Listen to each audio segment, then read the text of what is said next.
Bismillahirrahmanirrahim. Assalamualaikum warahmatullahi wabarakatuh. Alhamdulillah wassalatu wassalamu ala Rasulillah wa ala alihi wa sahbihi wa mawalah wa la hawla wa la quwata illa billahi wa ba'du. Alhamdulillah, di siang hari ini kembali kita bisa kumpul di Masjid Nurul Hidayah untuk bertalabul ilmi. Salawat dan juga salam kita hadiahkan kepada Rasul kita Nabi besar Muhammad sallallahu alaihi wa ala alihi wasallam. Baik, kita akan lanjutkan kajian tafsir surah Al-Qiyamah dan kita masuk pada ayat kelima dan seterusnya.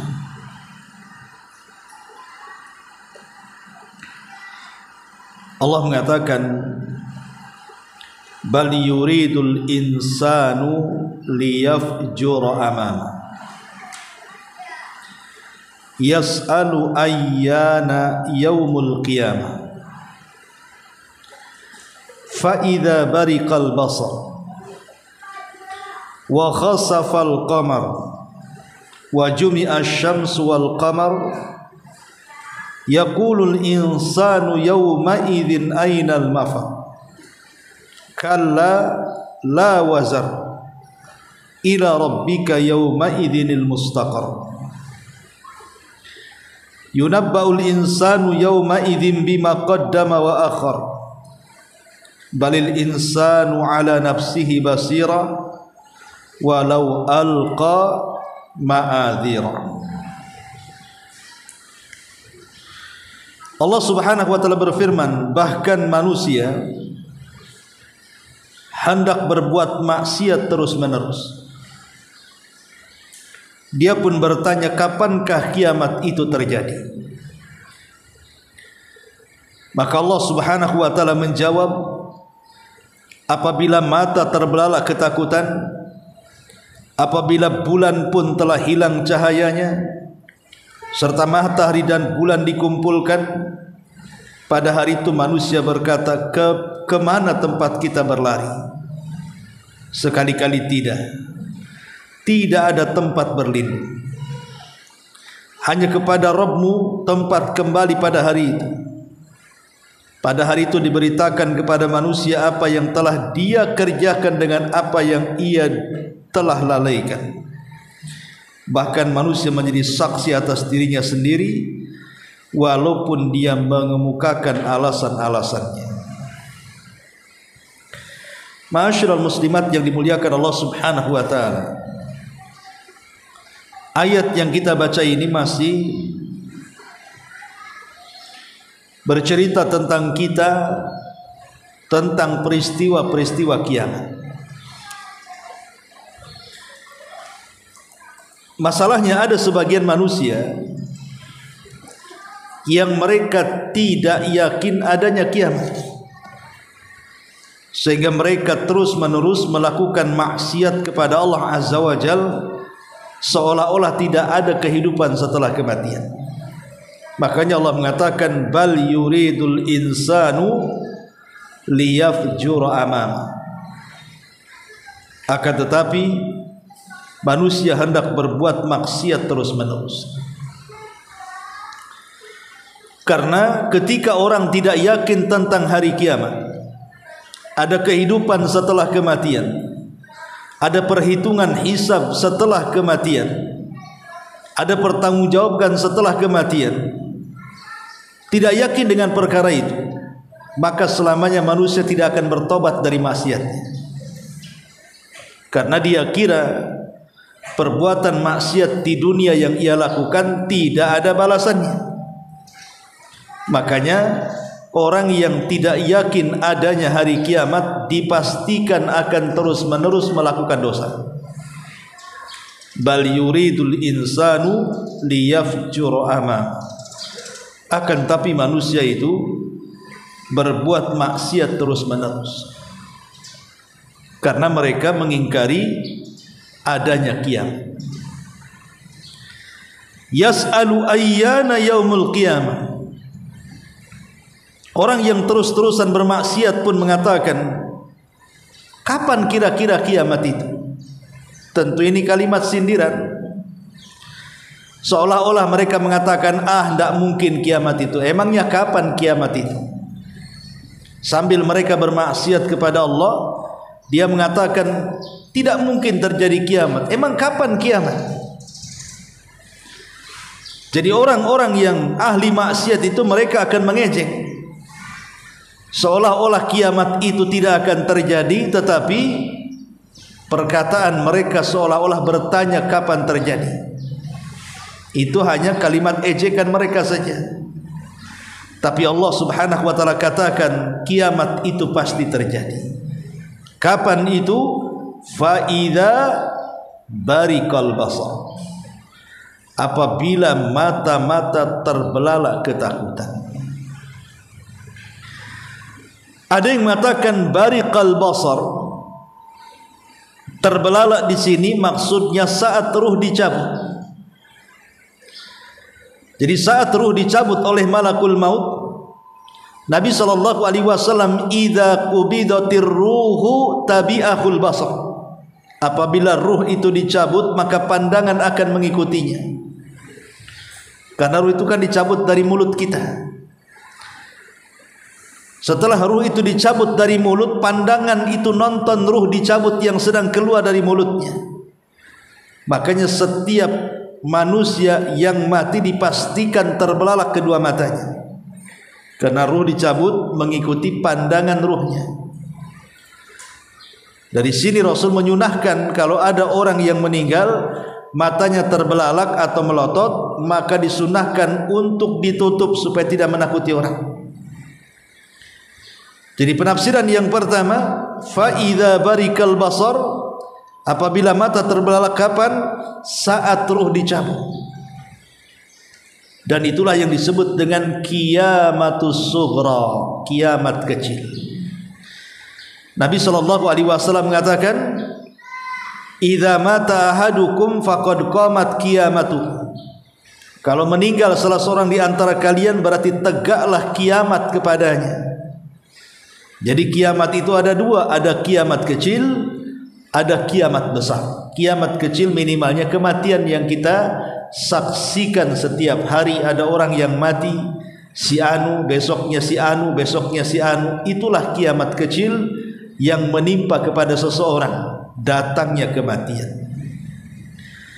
Tapi ada juga yang mentafsirkan maksudnya fa idza barikal basar, apabila mata terbelalak ketakutan, maksudnya adalah kelak pada hari kiamat. Liyaumin taskhasu fihi al-absar. Nanti pada hari kiamat mata-mata manusia akan terbelalak. Rupanya di hadapan mereka ada jahanam. Rupanya di hadapan mereka ada hisab. Rupanya di hadapan mereka ada catatan dan penerbangan catatan, ada timbangan, ada titian, ada sirat dan macam-macam peristiwa. Baru mereka menyadari. Fa idza barikal basar, ketika mata-mata mereka ketakutan sehingga terbelalak. Wa khasafal qamar, wa khasafal qamar, dan bulan pun telah hilang cahayanya. Ada khusuf, ada kusuf. Artinya ada gerhana sebagian, ada gerhana total. Nanti pada hari kiamat tidak ada gerhana sebagian, yang ada gerhana total. Wa khasafal qamar, di mana akan terjadi gerhana total, dan itu selamanya. Gerhana bulan. Dan kalau seandainya gerhana bulan total saja, kita lihat kalau bukan karena ada lampu listrik yang ada di rumah-rumah kita, di jalan-jalan, di gang-gang dan yang semacamnya, tentu langit dan bumi itu sudah gelap gulita. Tapi karena ada penerangan lampu, makanya gerhana total pun tidak terasa. Coba kalau seandainya dimatikan semua lampu-lampu, kemudian kita rasakan gerhana total, Jangankan orang 1 meter di depan kita, tangan kita pun tidak bisa kelihatan, saking gelapnya. Dan itulah kiamat, ketika semua cahaya dipadamkan, termasuk cahaya bulan. Wa jumi'a asy-syamsu wal qamar, wa jumi'a asy-syamsu wal qamar, serta matahari dan bulan dikumpulkan. Jadi saat cahaya matahari diredupkan, cahaya bulan diredupkan, kemudian dikumpulkanlah atau dibenamkan matahari dan bulan. Untuk apa? Untuk dipendamkan ke dalam jahanam, menjadi bagian daripada bahan bakar jahanam. Apa hikmahnya? Kenapa matahari dan bulan dipendamkan ke dalam jahanam? Untuk membantah orang-orang yang masuk ke dalam jahanam saat mereka di dunia ada di antara mereka yang menyembah matahari dan bulan. Allah ingin hinakan sesembahannya. Inilah sesembahan kalian yang kalian sembah dulu di dunia, matahari dan bulan kami tenggelamkan ke dalam neraka bersama kalian. Jadi untuk menambah kesedihan orang-orang yang menyembah matahari dan bulan, bahwa sesembahan mereka rupanya bukan itu, mereka salah mencari sesembahan. Makanya Allah Subhanahu wa taala mengatakan wa jumi'asy syamsu wal qamar, untuk menunjukkan juga kedahsyatan pada hari kiamat. Bulan dan matahari digabungkan kemudian ditenggelamkan ke dalam jahanam. Untuk apa? Satu, untuk jadi bahan bakar, dan yang kedua untuk menjadikan hujah bahwa matahari dan bulan bukan sesembahan yang boleh disembah selain daripada Allah Subhanahu wa taala. Kemudian Allah mengatakan yaqulul insanu yauma idzin ainal mafar. Pada hari kiamat manusia berkata, kemana kita lari? Kemana tempat kita lari? Di dunia kalau ada bencana, maka kita akan lari ke tempat-tempat aman. Di Tanjung Pinang gempa, di Batam tidak. Orang berbondong-bondong datang ke Batam. Di Batam gempa, di Tanjung Uban tidak. Tentu orang berbondong-bondong Tanjung Uban. Tanjung Uban gempa, rupanya di Tanjung Pinang tidak. Atau di Balai Karimun gempa, di Batam tidak. Intinya bahwa di dunia ini selama masih ada tempat aman, pasti manusia akan berburu ke tempat aman. Tapi di akhirat tidak ada satu jengkal tanah di bumi kecuali tidak aman. Karena apabila Allah Subhanahu wa taala sudah menggempakan bumi, tidak ada sejengkal bumi yang tidak gempa. Di barat gempa, di timur gempa, di selatan gempa, di utara gempa. Di mana-mana gempa. Lalu kenapa, kemana tempat kita berlindung kalau semua gempa? Kalau sekarang alhamdulillah mungkin di Lombok gempa, di Jawa tidak, di Jawa gempa, di mana tidak. Artinya masih ada tempat lari dan berlindung. Tapi kalau satu bumi ini digempakan, satu bumi ini dihancur-hancurkan, lalu kemana kita lari gitu maksudnya? Itu saat kiamat saja kita tidak bisa bayangkan kemana manusia berlindung. Yaqulul insanu yauma idzin ainal mafar. Begitu juga hari tatkala dibangkitkan, di mana Allah Subhanahu wa taala ketika membangkitkan manusia, kondisi bumi itu sudah berubah. Sudah tidak seperti bumi yang kita pijak hari ini. Karena saat dibangkitkan bumi itu sudah diputihkan oleh Allah Azza wa Jalla warnanya. Tidak ada yang meninggi, tidak ada yang merendah, tidak ada bukit, tidak ada gunung, tidak ada lembah. Semua rata, tidak ada satupun alamat yang bisa mengetahui alamat seseorang di permukaan bumi. Kalau di dunia, orang tersasar saja masih bisa cari alamat. Di mana rumahnya, di mana desanya, di mana kecamatannya, di mana negaranya, orang masih bisa lah mencari. Tapi nanti pada hari kiamat tidak ada lagi tanda-tanda ke situ. Karena bumi sudah rata masalahnya. Tidak ada lagi tulisan jalan ke sana, jalan kemari. Tidak ada lagi yang menciri-cirikan tempat tinggalnya. Oh, tempat tinggal saya sebelah bukit ini, sebelah gunung ini, ya sebelah danau ini, sebelah lembah sini. Tidak ada, karena memang sudah tidak ada danau, tidak ada bukit, tidak ada lembah, tidak ada gunung, semua rata. Wa idzal ardu muddat, dan apabila bumi dibentangkan, dihamparkan, lah ketika itulah manusia saat dibangkitkan, ainal mafar, kemana tempat lari? Kalla la wazar, Allah katakan kalla, sekali-kali tidak. La wazar, tidak ada tempat berlindung. Pada hari kiamat orang mau berlindung kepada siapa? Yauma yafirrul mar'u min akhi wa ummihi wa abi wa sahibatihi wa banih likulli imri'in minhum yawma idzin sya'nun yughni. Orang lari dari sahabatnya, anak lari dari orang tuanya, orang lari dari pasangan dan anak-anaknya. Mau lari kemana? Mau berlindung kepada siapa? Sering saya katakan, kenapa mereka bisa lari? Bukankah di dunia kalau dalam kondisi ketakutan kita ingin berkumpul?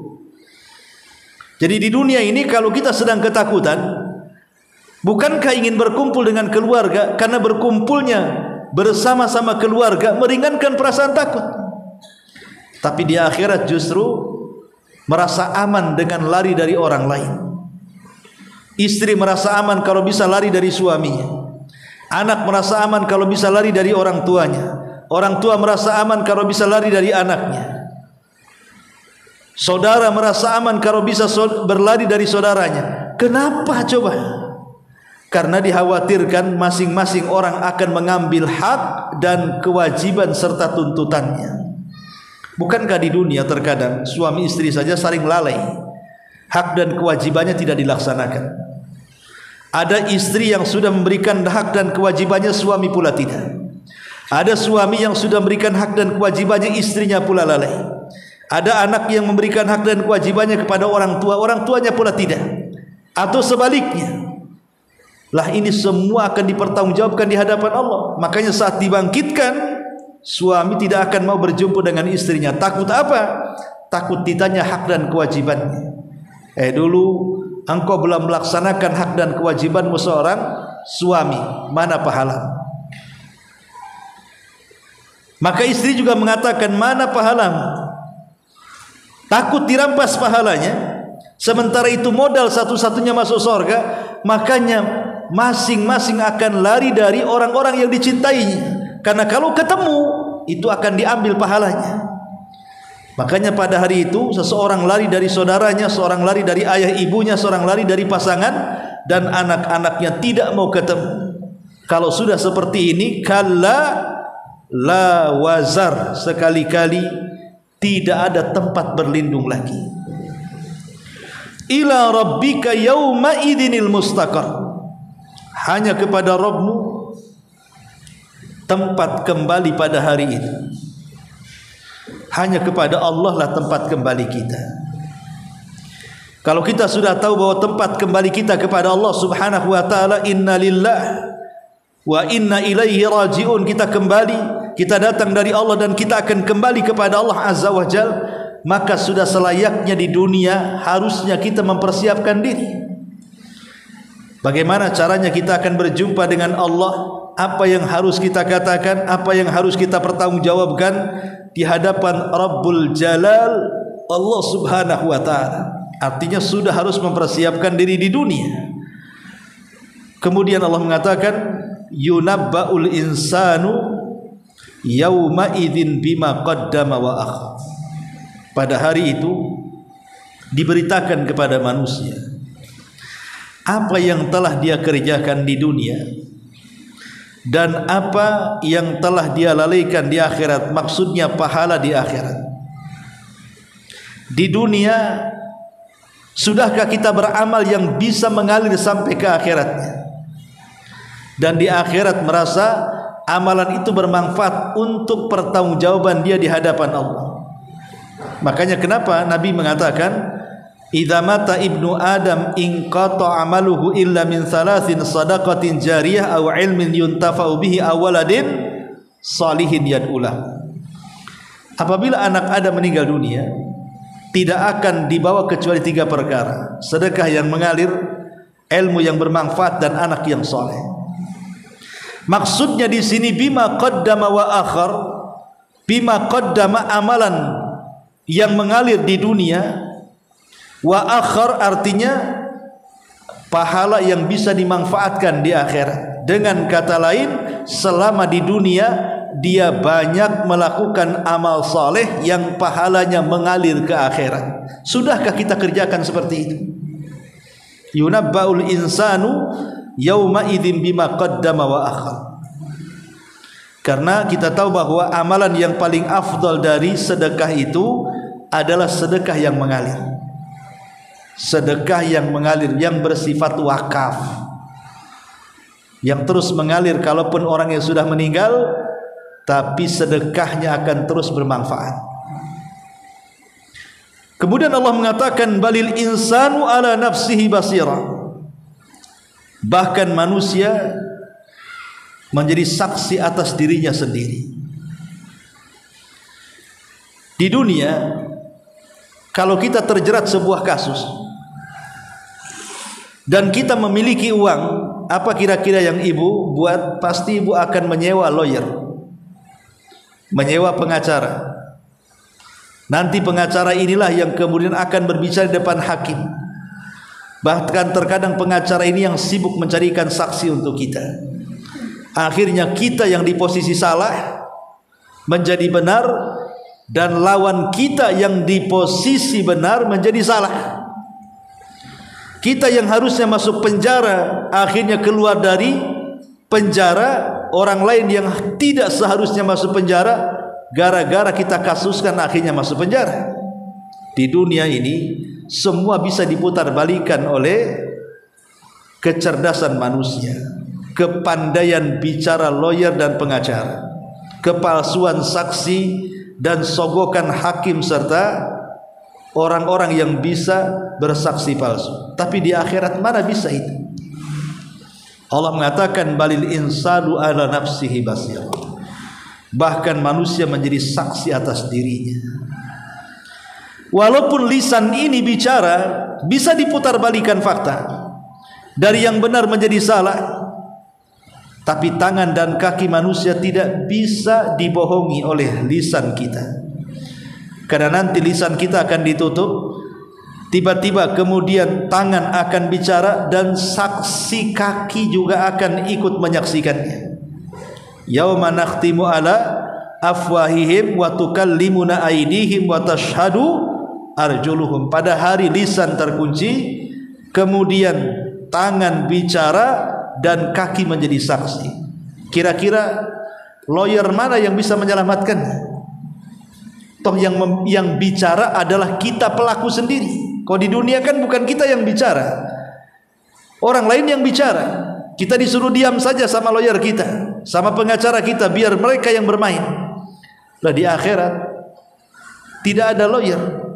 Bahkan lisan kita yang jago bicara saja tiba-tiba dikunci, dan tangan yang lemah pula yang bicara, kemudian kaki pula jadi saksi. Siapa yang bisa mengelak? Cukup sampai di sini? Tidak. Bahkan kulit sendiri akan menjadi saksi bagi perbuatan kita. Makanya ketika kulit itu bersaksi untuk dirinya sendiri, sempat diprotes oleh mulut dan mengatakan lima syahidtum alaina. Kulit, kenapa engkau bersaksi untuk dirimu sendiri? Maka kulit mengatakan antaqanallah, bukan begitu, Allah yang membuat aku bicara. Jadi tangan akan bicara, kaki akan jadi saksi, kulit akan bicara, bumi akan jadi saksi, langit akan jadi saksi, malaikat, bahkan Allah Jalla fi'ula akan menjadi saksi bagi perbuatan kita di dunia. Kalau sudah seperti ini, kemana kita lari? Balil insanu ala nafsihi basirah walau alqa ma'adhirah. Walaupun dia mengemukakan alasan-alasan yang banyak. Jadi manusia nggak bisa lari. Sehebat apapun alasan yang dikeluarkan dari lisannya, tetap saja ada saksi yang akan menyelisihinya. Lisan bisa berdusta, tapi tangan tidak bisa berdusta. Kaki tidak bisa berdusta.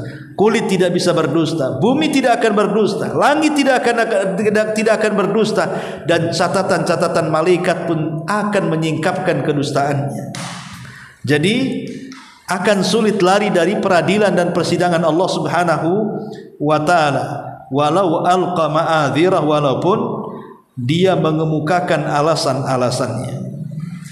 Ma'asyiral muslimat yang dimuliakan Allah Azza wa Jalla, inilah gambaran yang digambarkan di dalam surah Al-Qiyamah, betapa ngerinya peristiwa hari kiamat. Adapun ayat selanjutnya ini sudah paragraf berbeda, karena bicara tentang wahyu yang diturunkan kepada Nabi sallallahu alaihi wasallam berupa Al-Qur'an. Baik, sampai di sini. Sebelum saya tutup, kalau ada yang bertanya silahkan. Kalau tidak, kita tutup dengan kafaratul majlis.